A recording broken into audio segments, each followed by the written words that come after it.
Ya, pemirsa, seorang siswa di sebuah madrasah sanawiyah negeri di Kabupaten Semarang, Jawa Tengah mengalami luka bakar serius di bagian lengan dan dada setelah disetrika oleh temannya sendiri.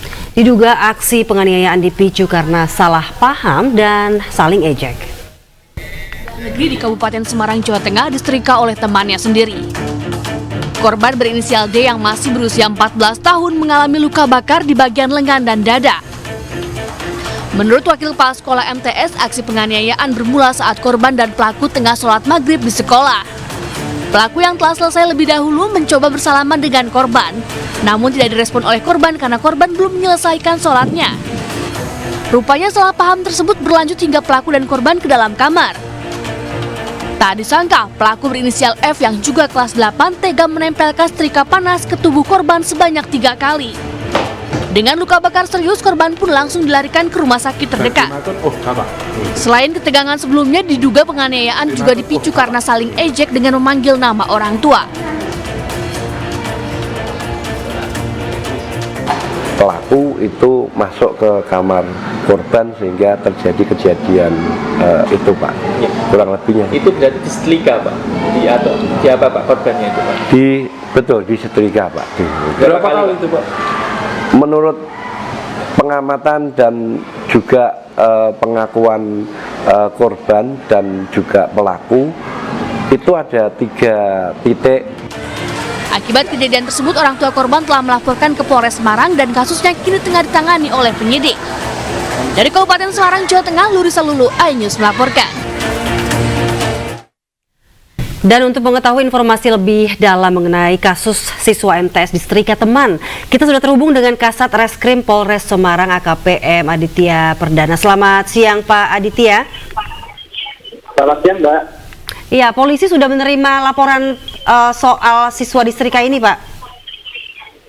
Betul, jadi perlu kami sampaikan untuk laporan sendiri itu sudah dari pihak ayah kandung korban sudah melaporkan kejadian ini ke Satreskrim Polres Semarang. Untuk laporan polisinya sendiri itu dilaporkan pada tanggal 16 Mei 2024. Ya, Pak Aditya, ini siapa saja Bapak yang sudah diperiksa dalam kasus ini, Pak? Apakah pihak sekolah sudah dipanggil juga, Pak, terkait kasus ini?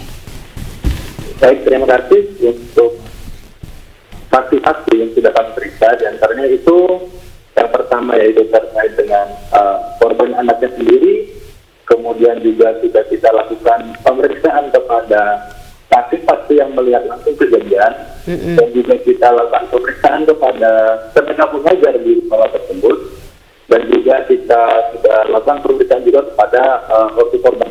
Demikian, Mas. Mengenai terduga pelaku nih, Pak Aditya, apakah sudah ditetapkan sebagai tersangka? Baik, untuk terduga pelaku sendiri sudah kita tetapkan sebagai pelaku ya, karena untuk di Undang-Undang Sistem Peradilan Anak kita tidak mengenal namanya tersangka, akan tetapi sebagai pelaku anak. Jadi untuk pelaku anak ini sudah kita tetapkan sebagai tersangka tanggal 17 Mei, 1 hari setelah kejadian itu dilaporkan ke Polres Semarang, dan untuk pelaku anak ini sendiri sudah kita amankan di tanggal 17 Mei itu juga, Mbak. Baik, Pak Adit, ini kan mengingat korban dan pelaku ini masih di bawah umurnya. Apakah ada penanganan khusus Bapak terkait kasus ini untuk korban dan juga pelaku?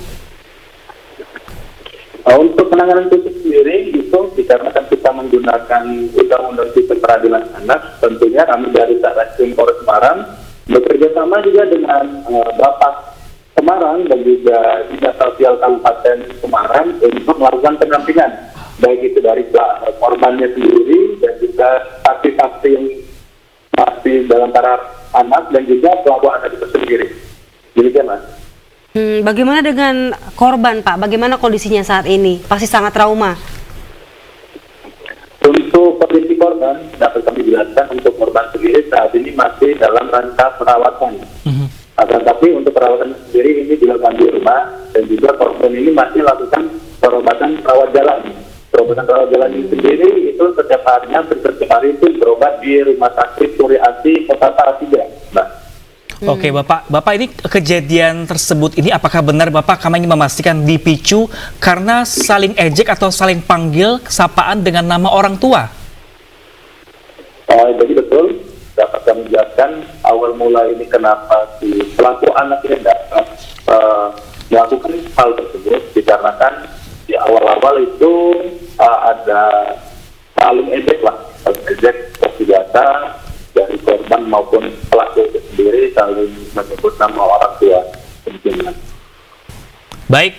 Baik, terima kasih banyak Pak Aditya. Kami akan menanti update terbaru dari perkembangan korban dan juga pelaku seperti apakah sanksinya. Terima kasih banyak Pak Aditya telah berbagi informasi bersama kami di Ayu Siang kali ini. Terima kasih Bapak, salam sehat selalu. Sama-sama, selamat siang.